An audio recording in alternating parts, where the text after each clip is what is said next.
Graça e paz, abençoados, o canal Luzes da Graça, voltando aqui com vocês, falando sobre a imortalidade da alma. Nós vamos prosseguir na parte 1, que nós fomos interrompidos, tá? Aqui é a parte 1. Então, a imortalidade da alma, nós fomos interrompidos com 8 minutos aí, eu tive que atender aqui, emergentemente aqui, a minha vizinha. Então, vamos prosseguir aqui sobre a imortalidade da alma, parte 1, continuação. Então, abençoados, os nossos irmãos aí, ensinadores em graça, eles têm ensinado que a alma do justo vai para Deus quando ele morre. E isto é uma verdade. A alma do justo ela é recolhida para Deus. Só que eles não colocam a palavra alma. Os nossos irmãos aí, eu não vejo, não ouço eles proferir a palavra alma. Eles dizem que o espírito, amado, espírito, todos os espíritos voltam diretamente para o Pai. O espírito, ele é perfeito. Jesus falou para os discípulos: vigiai e orai, porque o espírito, nessa tricotonia do homem de espírito, alma e corpo, o espírito sempre está pronto. Jesus falou: o espírito está pronto, porque o espírito é a essência da vida, ele que dá vida à alma. Então o espírito é um e a alma é outro. Apesar dos dois estarem juntos, assim como a alma está junto com o corpo, e ela é separada na morte, assim também a alma e o espírito estão juntos. Jesus falou: vigiai e orai, porque o espírito, que é a essência da vida no homem, está pronto, mas a carne, ou a alma, o desejo da alma para a carne é fraca. Então a carne, ela sempre deseja, e a alma, ela se liga nos desejos da carne. Então temos que entender que o espírito do homem sempre vai voltar para Deus, de todos. Essa essência, apesar dos nossos irmãos aí não entenderem e ensinarem literalmente: o espírito volta para Deus. É claro que volta. Mas eu quero que você, meu irmão ensinador em graça, explique sobre a alma. A alma do justo, ela volta para Deus. E a alma do ímpio? Vocês ensinam aí, eu tenho observado, tenho assistido, vocês ensinam que a alma do ímpio, ela deixa de existir. Ela vira fumaça, ou igual Gasparzinho, e ela sai da existência. Vocês pegam o literalismo aqui do Salmo 37, vamos lá no Salmo 37, com entendimento literal. Vocês pegam o literalismo aqui do Salmo 37, e eu vou ler aqui. Por que vocês, da onde vocês tiram isso? Salmo 37, verso 10, 11. Diz assim: pois, aí diz aqui, ó. Vamos ler do Salmo 37, verso 9. Diz assim: porque os malfeitores, que são os ímpios, os que fazem o mal, serão desarraigados, quer dizer, serão tirados do lugar.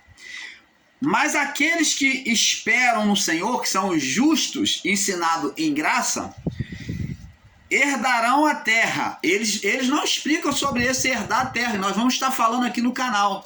Vamos estar falando sobre essa herança da terra que Jesus está falando aí. Vamos falar também sobre o tabernáculo, porque vamos falar sobre essas 3 representações que é o tabernáculo no homem, porque quando Deus instituiu e criou o tabernáculo, mandou Moisés fazer o tabernáculo, é a tenda, né, da congregação, Deus ali estava se espelhando em espírito, alma e corpo do homem. Ele estava espelhando na natureza humana. O tabernáculo, ele tem toda a sombra, toda a expressão na divindade humana. Corpo, espírito, alma e corpo. Nós vamos explicar isso no próximo vídeo. Então, abençoados, diz aqui, ó: porque os malfeitores serão desarraigados, mas aqueles que esperam no Senhor herdarão a terra. Esses são considerados os justos, os ensinadores em graça, né? Os malfeitores e os ímpios. Agora, observe o verso 10 do Salmo 37. Pois ainda um pouco de tempo, né? Está falando sobre o juízo, e o ímpio não existirá. É daqui que eles tiram o literalismo para dizer que o ímpio ele vai ser tirado da existência. Na sua morte, quando morre ímpio, ele vai ser tirado da existência. Como se Deus escolhesse, fizesse eleição. Você é ímpio, você é justo. Você vai lá na terra como ímpio, você como justo. Esse ensino é errado. Esse ensino é errado e tem que cair por terra. Pois ainda por um pouco, e o ímpio não existirá. Olharás para o seu lugar, para o lugar dele, e não aparecerá. Opa! Se aqui nós pegarmos de forma literal, então você vai ter que mostrar e ensinar que nos dias de hoje não há pessoas ímpias. Não há pessoas praticando a carnalidade, praticando a impiedade. Diz aqui, olharás para o seu lugar e não aparecerá. Mas os mansos, que são justos, herdarão a terra e se deleitarão na abundância de paz. Você está vendo da onde eles tiram o literalismo para ensinar que o ímpio não mais existiria, que iria evaporar, virar Gasparzinho. Agora, a pergunta que o irmão Paulo faz para vocês é: seria Deus, a justiça de Deus, mais fraca ou mais impura? Ou seria Deus imperfeita, que é a palavra certa? Seria a justiça de Deus mais imperfeita do que a justiça do homem? Ora, por quê? Porque se Deus, ele pega o ímpio, aquele que não se sujeitou a ele aqui nesta vida, aquele que foi carnal, aquele que matou, roubou, fez tudo que é mal. Se Deus, ele formou tanto o justo como o ímpio, diz a palavra, e ele escolhe somente o justo para estar junto a ele e rejeita o ímpio, tirando aquela vida ímpia da criação, não estaria Deus fazendo acepção de pessoas? Não estaria Deus exercendo injustiça contra a sua criatura, os seus filhos? Jesus disse uma certa vez para os discípulos: qual de vós é o pai que se o filho lhe pedir um peixe, vocês vai dar no lugar do peixe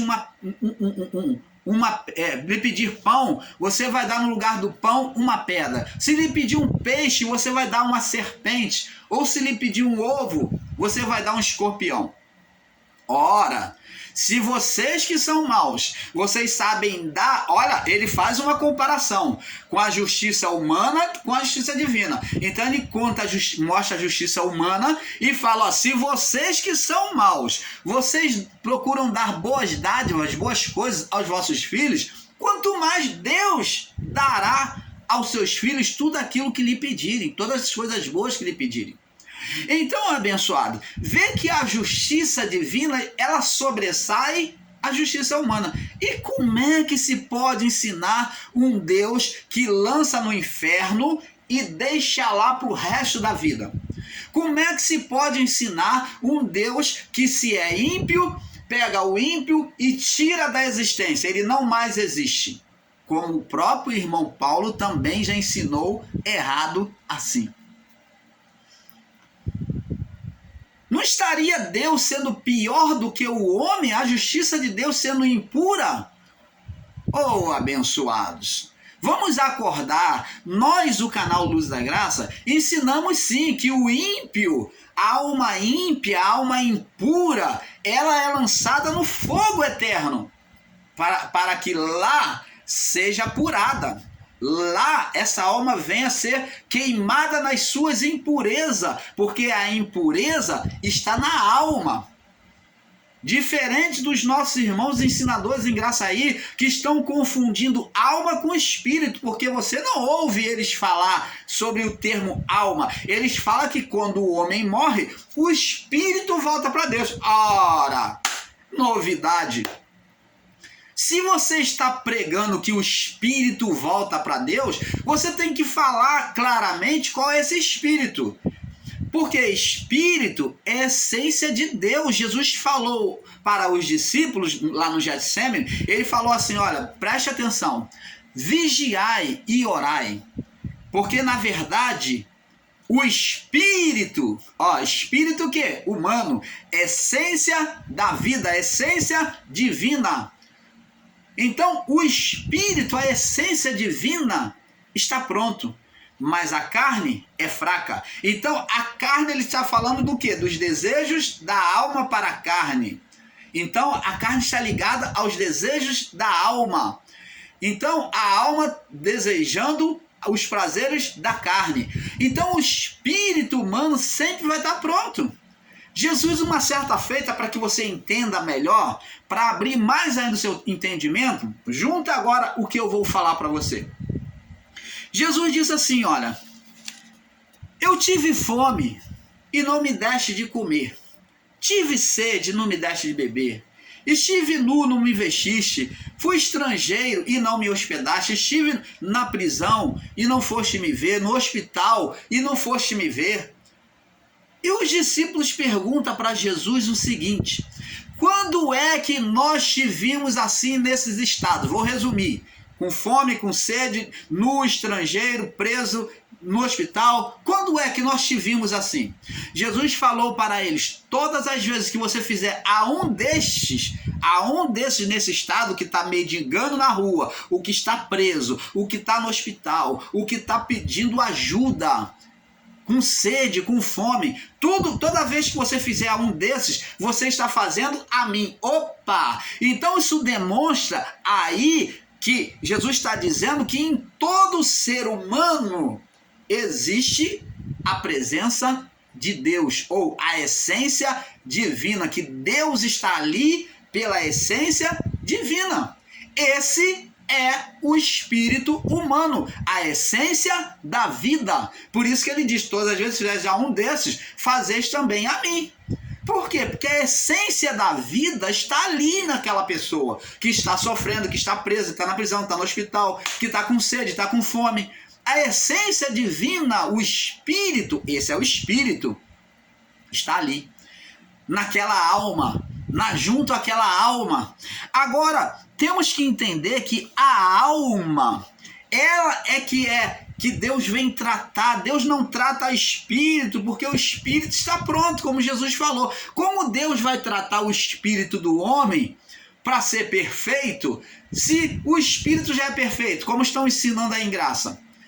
Eles pegam o literal, outro literal que eles pegam, vamos lá no livro de Eclesiastes, vamos passo a passo, com um pouco aqui, um pouco ali, para que você tenha um entendimento perfeito. O irmão Paulo não está aqui para falar abobrinha, não. Estamos aqui para provar os engodos, os enganos que está sendo ensinado em graça. Eclesiastes capítulo 12, verso 7. Diz aqui, eles pegam aqui o literal, não entendendo, e diz aqui, ó, e o pó volte à terra, que é a natureza humana, física, como era antes de ser criado, e o espírito volte a Deus que o deu. Opa! Aí eles pegam essa palavra, e o espírito volta a Deus que o deu. Deus, qual o espírito que Deus deu ao homem, meu amado, minha amada? O espírito que Deus deu a Adão e Eva foi o fôlego, o espírito, a essência divina, para trazer vida, para tornar o homem alma vivente. Porque sem espírito não há vida. Na criação, existe espírito na planta, existe espírito nos animais. Toda a criação tem o Espírito de Deus, só que o espírito do homem foi soprado direto com uma essência especial, imagem e semelhança de Deus. Mas a vida está na planta, está nos animais, está em todo lugar na criação. Esse é o espírito da vida da criação. Mas o espírito humano veio do próprio Deus, por isso que foi chamado imagem e semelhança. Deus deu de si, da essência, colocou em toda criatura humana que vem à existência. Colocou em Adão e é compartilhado. Então, abençoados, é isso que nós temos que entender. A alma do homem, se o homem peca, ele vive uma vida pecaminosa aqui embaixo, diferente do entendimento dos nossos irmãos aí, ela não vai ser lançada no inferno, como o sistema religioso entende, e vai ficar lá e acabou a existência. Não.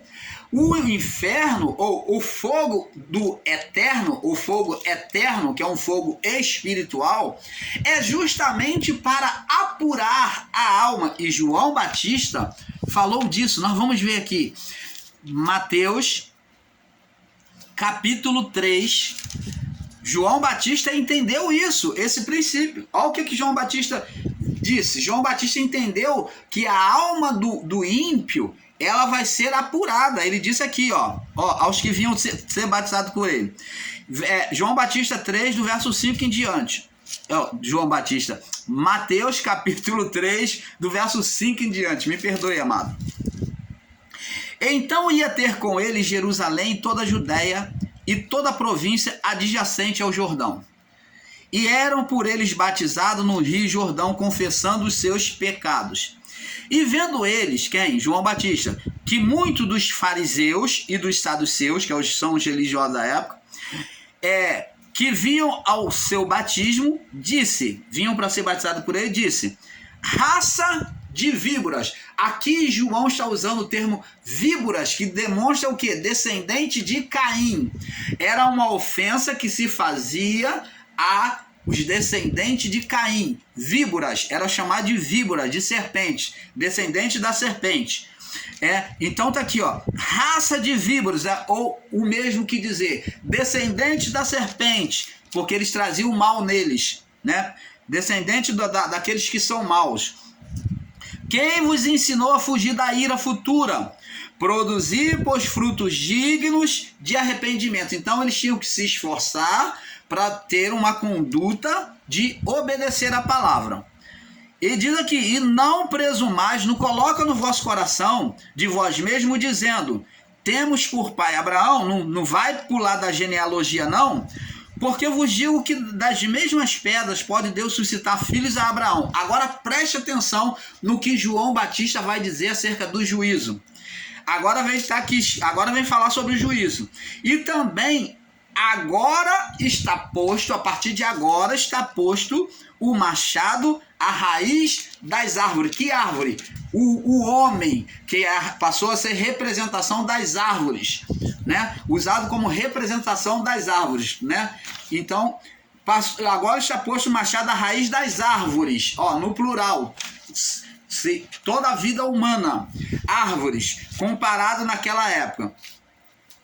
A árvore que não produzir, a árvore agora está no singular, então o juízo independente, individual. A árvore, pois, que não produzir bom fruto, é cortada e lançada no fogo. Lançada no fogo. Vamos entender mais um pouquinho, vamos continuar na leitura, que nós vamos ver que fogo é esse. E diz aqui, eu, na verdade, vos batizo com água para o arrependimento. A água era apenas uma expressão de arrependimento. Mas aquele que vem após mim é mais poderoso do que eu, que é Cristo, cuja sandália não sou digno de levar. Ele vos batizará com o Espírito Santo, o Espírito Santo que veio sobre a vida humana, e com fogo. Então, vai haver um batismo, ou a pessoa vai ter o Espírito Santo que vai conduzir ela à salvação, diante de Deus, diretamente, após a morte, e com fogo. Esse fogo é o fogo espiritual, o fogo do eterno.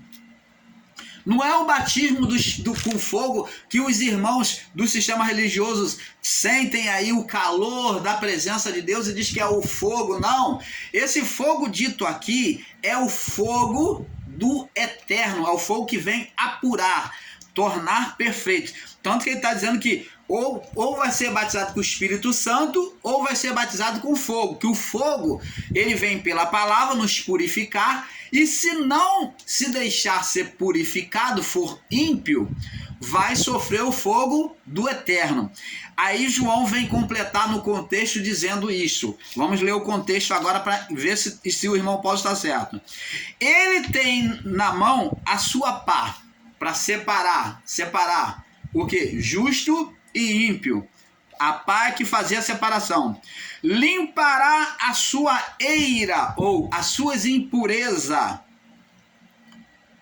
Lembra que nós somos para Deus como ouro, que Deus disse que iria nos tratar como ouro em cadinhos de barro, que vai ser colocado na tigelinha de barro e receber calor para as sujeiras, impurezas, as eiras se soltar do ouro e ele ficar cada vez mais puro. Então, as provações que passamos nesta vida, ela vai nos conduzindo à perfeição diante de Deus.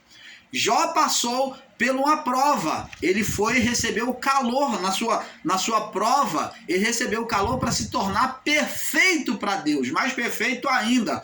Deus já considerava ele um homem íntegro, reto e temente a Deus, mas ele recebeu mais calor ainda para Deus, levando ele mais ainda à perfeição. Por isso que Deus permitiu que o ser espiritual Satanás tocasse em Jó. Ele diz aqui, na tua mão tem a pá, e limpará a eira, e recolherá o trigo. Ó, o que é justo, o que é perfeito, na sua morte, já vai para Deus. E o ímpio, e o carnal, vai para o fogo eterno. Aqui está dizendo, e recolherá no celeiro o seu trigo, e o que vai receber fogo? E queimará a palha com fogo que nunca se apaga. Essa palha é a impureza, aquilo que não presta na alma humana. Então quer dizer que a alma ímpia vai para o fogo eterno, irmão Paulo, para ficar lá e sair de lá perfeita, queimando as impurezas. Justamente isso. Vamos agora confirmar com a palavra de Pedro. Pedro, ele entendeu isso e ele pregou isso. Se nós analisarmos aqui sobre a palavra de Pedro, vamos entender que Pedro explicou isso para os irmãos daquela época. Pedro diz aqui, ó. Vamos ler mais uma vez. 1 Pedro, no capítulo 3, no verso 18, diz assim: porque também Cristo padeceu uma vez pelos pecados, o justo pelos injustos, para levar-nos a Deus, mortificado na verdade, na carne, mas vivificado no Espírito. Agora observa agora o verso 19 em diante, diz assim: no qual, na sua morte, no qual também foi e pregou aos espíritos em prisão. Que espírito em prisão? Os que estavam lá no abismo do período noélico, as almas rebeldes. Opa! Seria Deus um Deus injusto que vai salvar aquelas almas que rejeitaram a palavra no período noélico, mas agora para nós, diante do amor tal, diz a palavra que, de João 3,16, que Deus amou o mundo de tal maneira que deu seu Filho unigênito para que todo aquele que nele crê não pereça, mas tenha a vida eterna. Então agora quer dizer que Deus agora fechou o coração dele, endureceu, e agora se o homem é ímpio, ele não mais tem direito de voltar para Deus. Ele vai ser lançado no inferno para a vida inteira, ele vai sair da existência, virar fumaça, vai desaparecer e não vai mais existir. É isso? Não seria pregar um Deus injusto? Não estaria esse entendimento equivocado se ele resgatou ao povo rebelde lá, que rejeitou a pregação de Noé? São esses povos aqui, ele diz aqui, ó, o qual também foi e pregou aos espíritos em prisão, verso 19 de 1 Pedro capítulo 3, os quais, verso 20, noutro tempo foram rebeldes. Então está falando de quem? Do povo do período noélico, que foi rebelde. Esse povo ali, eles estavam lá no poço do abismo, sentenciado, esperando o juízo de Deus. Eles estavam esperando se completar o Olam, ou que foi chamado também, nessa mudança, nessa transição, foi chamado de Aion, ou o Olam de Deus, o tempo de Deus. Então, dentro do tempo do cumprimento, aonde a graça chegou, então dentro deste Olam, aonde a graça adentrou, Jesus foi e pregou os espíritos em prisão, esses espíritos rebeldes do período noélico. que estava no abismo, os quais no outro tempo foram rebeldes contra a longanimidade de Deus e esperava nos dias de Noé, enquanto se preparava a arca, na qual, naquele período, foi salvo apenas 8 almas que se salvaram pelas águas, que foi a família de Noé. Mas aqui não está dizendo que Jesus foi lá no abismo e salvou apenas 8 almas, está dizendo que salvou todo aquele povo do período noélico, aquelas almas rebeldes que estavam no abismo. Jesus foi e trouxe a salvação. Da mesma forma, a alma ímpia, quando morre, ela morrendo ímpia, essa alma, ela vai ser lançada no fogo do eterno, que foi chamado de inferno, e lá ela vai sair de lá dentro do tempo de Deus. Isso aí o irmão Paulo não pode falar e ninguém pode falar para você quando vai ser.